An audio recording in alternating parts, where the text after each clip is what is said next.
Assalamualaikum dan salam sejahtera. Selamat datang ke dunia Andromeda. Jadi pada malam ini akan berlangsungnya Majlis Iluminasi Andromeda 2.0 di mana kami akan menerima kunjungan daripada YB Senator Dr. Zulkifli bin Hassan yang merupakan timbalan menteri di Jabatan Perdana Menteri Hal Ehwal Agama. Salla alaika ar-Rahmanu أزكى الصلاة والسلام يا ربي ارفع مقامه دوما في كل مكان سيدي يا محمد حبك روح الإيمان يا ربي أرجو لقاءه يوما في دار السلام. Everywhere I hear your name being mentioned, the whole world's talking about you and the thought of being part of your nation. Assalamualaikum warahmatullahi wabarakatuh. Selamat datang ke dunia Andromeda. Jadi pada malam ini kita ada program bersama YB Senator Dr. Zulkifli bin Hassan, iaitu timbalan menteri di Jabatan Perdana Menteri dari Jabatan Hal Ehwal Agama. Jadi oleh itu YB sebentar tadi berkongsi mengenai quality followership dan leadership. Jadi YB berkenaan pengalaman YB lah sepanjang menyandang jawatan timbalan menteri dan mungkin berpengalaman bertemu pegawai tadbir dan diplomatik sendiri.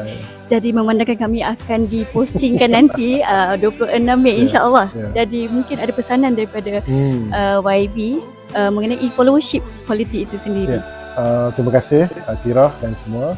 Alhamdulillah, pertama saya nak ucapkan tahniah kepada kohort ini kerana telah berjaya terpilih lah. Merupakan cream of the cream daripada begitu ramai pemohon. Pesanan saya ada sebut dalam syarahan sebentar tadi bahawa sebenarnya penjawat awam terutamanya CPD mempunyai peranan yang tersendiri yang sangat strategik dan signifikan kepada negara kerana anda semua akan duduk di tempat-tempat pos jawatan yang sangat strategik yang membuat keputusan. Maka dengan itu ada beberapa kualiti yang perlu ada yang ianya perlu ada dan dikuasai sebenarnya. Selalunya kita membicarakan tentang kualiti kepimpinan, tetapi tadi saya tekankan juga aspek kualiti kepengikutan, dan ini yang sangat penting dan saya tekan kepada 3 perkara kepada semua yang perlu ada kepada semua pejabat awam termasuk PTD, termasuk saya sendirilah, iaitu connectivity, connected to one another, connected to a leader, connected to the ideas. Jadi pada ini merupakan prerequisite ataupun perkara yang sangat penting untuk memastikan semua perancangan, pelaksanaan dan perkhidmatan kita dapat dilaksanakan mengikut aspirasi yang dibuat oleh negara.